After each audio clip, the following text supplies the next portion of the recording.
ನಮಸ್ಕಾರ ವೀಕ್ಷಕರೇ. ಭಾರತದ ರಾಜಕಾರಣದಲ್ಲಿ ಪಶ್ಚಿಮ ಬಂಗಾಳ ಯಾವಾಗಲೂ ಒಂದು ಕುತೂಹಲದ ಕೇಂದ್ರಬಿಂದು. ಕ್ರಾಂತಿಕಾರಿಗಳ ನಾಡು, ಸಾಹಿತ್ಯದ ತವರು ಬಂಗಾಳದ ರಾಜಕೀಯ ಸಮರ ಈಗ ಒಂದು ನಿರ್ಣಾಯಕ ಘಟ್ಟಕ್ಕೆ ಬಂದು ತಲುಪಿದೆ. ಇತ್ತೀಚಿನ ಚುನಾವಣಾ ಫಲಿತಾಂಶಗಳು ಇಡೀ ದೇಶವನ್ನೇ ಬೆರಗುಗೊಳಿಸಿವೆ. ದಶಕಗಳ ಕಾಲ ಬಂಗಾಳವನ್ನು ಆಳಿದ ತೃಣಮೂಲ ಕಾಂಗ್ರೆಸ್ ಮತ್ತು ಮಮತಾ ಬ್ಯಾನರ್ಜಿ ಅವರ ಕೋಟೆ ಈಗ ನೆಲ ಕಚ್ಚಿದಂತಾಗಿದೆ. ಅಲ್ಲದೆ ಮಮತಾ ಬ್ಯಾನರ್ಜಿ ಅವರ ಅಸ್ತಿತ್ವವೇ ಈಗ ಅಲುಗಾಡುತ್ತಿದೆಯೇ ಎಂಬ ಪ್ರಶ್ನೆ ಎಲ್ಲೆಡೆ ಕೇಳಿ ಬರುತ್ತಿದೆ. ಬಿಜೆಪಿಯ ಭರ್ಜರಿ ಪ್ರವೇಶ, ಮತದಾರರ ಬದಲಾದ ಮನಸ್ಥಿತಿ ಮತ್ತು ಮಮತಾ ಬ್ಯಾನರ್ಜಿ ಅವರ ಲೆಕ್ಕಾಚಾರಗಳು ಎಲ್ಲಿ ತಪ್ಪಿದವು? ಇಂದು ನಾವು ನಮ್ಮ ಈ ವಿಶೇಷ ವರದಿಯಲ್ಲಿ ರಾಜಕೀಯ ಪಂಡಿತರು ನೀಡಿರುವ ವಿಶ್ಲೇಷಣೆಗಳ ಆಧಾರದ ಮೇಲೆ ಬಂಗಾಳದ ಈ ರಾಜಕೀಯ ಬದಲಾವಣೆಯ ಅಸಲಿ ಕಥೆಯನ್ನು ನಿಮ್ಮ ಮುಂದೆ ಇಡಲಿದ್ದೇವೆ. ಇದು ಕೇವಲ ಒಂದು ಚುನಾವಣೆಯ ಫಲಿತಾಂಶವಲ್ಲ, ಇದು ಬಂಗಾಳದ ಭವಿಷ್ಯದ ದಿಕ್ಸೂಚಿ. 15 ವರ್ಷಗಳ ಆಡಳಿತ ಮತ್ತು ಜನರ ಆಕ್ರೋಶ. ರಾಜಕೀಯದಲ್ಲಿ ಬದಲಾವಣೆ ಅನ್ನೋದು ಅನಿವಾರ್ಯ.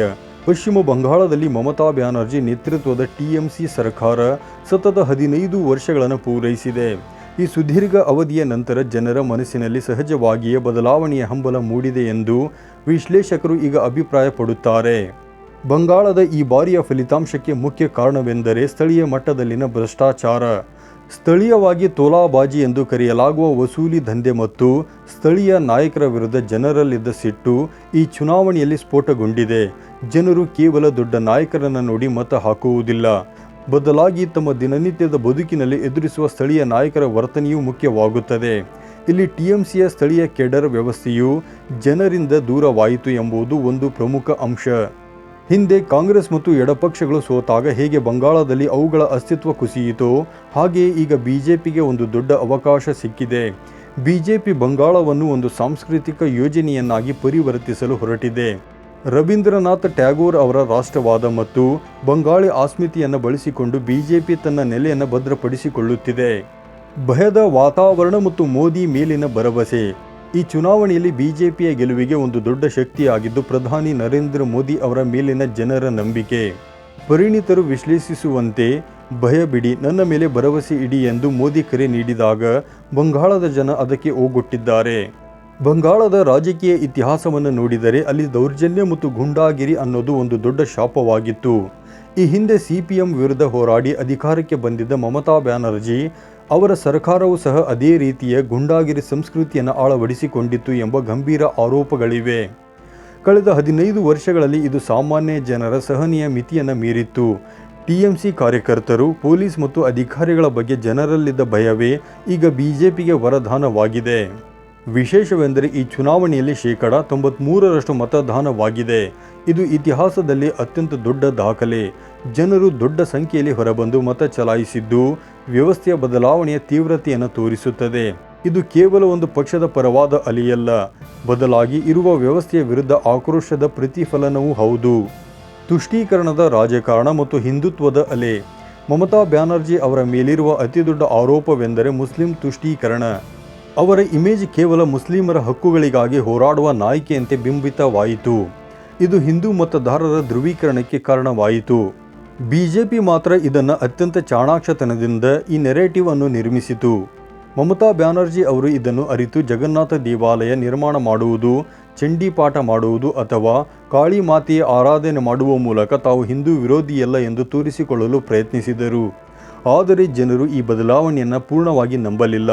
ಕೇವಲ ಹಣ ನೀಡುವ ಯೋಜನೆಗಳಿಂದ ಪ್ರತಿ ಬಾರಿಯೂ ಚುನಾವಣೆ ಗೆಲ್ಲಲು ಸಾಧ್ಯವಿಲ್ಲ ಎಂಬುದು ತಮಿಳುನಾಡು ಮತ್ತು ಇತರ ರಾಜ್ಯಗಳ ಉದಾಹರಣೆಯಿಂದ ಸಾಬೀತಾಗಿದೆ. ಬಿಜೆಪಿ ರಣತಂತ್ರ ಅತ್ಯಂತ ಸ್ಪಷ್ಟವಾಗಿತ್ತು. ಅವರಿಗೆ ಮುಸ್ಲಿಂ ಮತಗಳು ಸಿಗದಿದ್ದರೂ ಪರವಾಗಿಲ್ಲ, ಆದರೆ ಹಿಂದೂ ಮತಗಳನ್ನು ಒಗ್ಗೂಡಿಸುವಲ್ಲಿ ಅವರು ಯಶಸ್ವಿಯಾದರು. ಗಡಿ ಭಾಗಗಳಲ್ಲಿ ಬಾಂಗ್ಲಾದೇಶಿ ಮುಸ್ಲಿಮರ ಕುರಿತಾದ ಚರ್ಚೆಗಳು ಬಿಜೆಪಿಗೆ ಹೆಚ್ಚಿನ ಲಾಭ ತಂದುಕೊಟ್ಟವು. ಮಮತಾ ಬ್ಯಾನರ್ಜಿ ಅವರ ಭವಿಷ್ಯವೇನು? ಒಂದು ಚುನಾವಣೆ ಸೋತ ತಕ್ಷಣ ಮಮತಾ ಬ್ಯಾನರ್ಜಿ ಅವರನ್ನು ರಾಜಕೀಯದಿಂದ ಹೊರದೂಡಲು ಸಾಧ್ಯವಿಲ್ಲ. ಹಿರಿಯ ಪತ್ರಕರ್ತರ ಪ್ರಕಾರ ಮಮತಾ ಒಬ್ಬ ದೊಡ್ಡ ಫೈಟರ್. 71-72ನೆಯ ವಯಸ್ಸಿನಲ್ಲೂ ಅವರು ಗಲ್ಲಿಗಳಲ್ಲಿ ನಡೆದಾಡಿ ಮತ ಕೇಳುವ ರೀತಿ ನಿಜಕ್ಕೂ ಮೆಚ್ಚುವಂಥದ್ದು.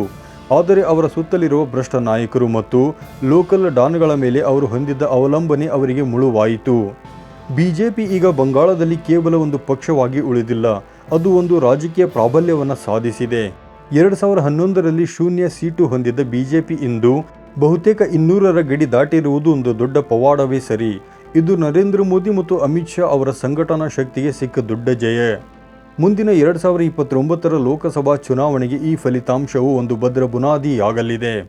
ಭಾರತದ ನಕ್ಷೆಯನ್ನು ನೋಡಿದರೆ ಜಾರ್ಖಂಡ ಹೊರತುಪಡಿಸಿ ರನ್ ಆಫ್ ಕಚ್ನಿಂದ ಹಿಡಿದು ಬಂಗಾಳ ಕೊಲ್ಲಿಯವರೆಗೆ ಬಹುತೇಕ ಕೇಸರಿಮಯವಾಗಿದೆ. ಇದು ದೇಶದ ರಾಜಕೀಯ ಚಿತ್ರಣವನ್ನೇ ಬದಲಿಸಿದೆ. ವೀಕ್ಷಕರೇ, ಪಶ್ಚಿಮ ಬಂಗಾಳದ ಈ ಫಲಿತಾಂಶವು ಪ್ರಜಾಪ್ರಭುತ್ವದ ಶಕ್ತಿಯನ್ನು ತೋರಿಸುತ್ತದೆ. ಅಧಿಕಾರ ಅನ್ನೋದು ಶಾಶ್ವತವಲ್ಲ ಮತ್ತು ಜನರ ಆಶೋತ್ತರಗಳನ್ನು ಮರೆತರೆ ಯಾವುದೇ ದೊಡ್ಡ ಕೋಟೆಯು ಕುಸಿಯಬಹುದು ಎಂಬುದಕ್ಕೆ ಇದು ಸಾಕ್ಷಿ.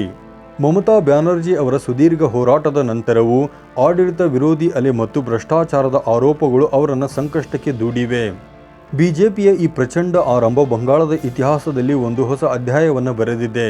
ಮುಂದೆ ಮಮತಾ ಬ್ಯಾನರ್ಜಿ ಅವರು ಹೇಗೆ ಪುಟಿದೇಳುತ್ತಾರೆ ಅಥವಾ ಬಿಜೆಪಿ ತನ್ನ ಈ ಪ್ರಾಬಲ್ಯವನ್ನು ಉಳಿಸಿಕೊಳ್ಳುತ್ತದೆಯೇ ಎಂಬುದು ಮುಂದಿನ ದಿನಗಳಲ್ಲಿ ನಿರ್ಧಾರವಾಗಲಿದೆ. ಬಂಗಾಳದ ಜನತೆ ಶಾಂತಿ ಮತ್ತು ಅಭಿವೃದ್ಧಿಯನ್ನು ಬಯಸುತ್ತಿದ್ದಾರೆ. ನಿಮ್ಮ ಪ್ರಕಾರ ಬಂಗಾಳದ ಈ ಬದಲಾವಣೆಗೆ ಅಸಲಿ ಕಾರಣವೇನು?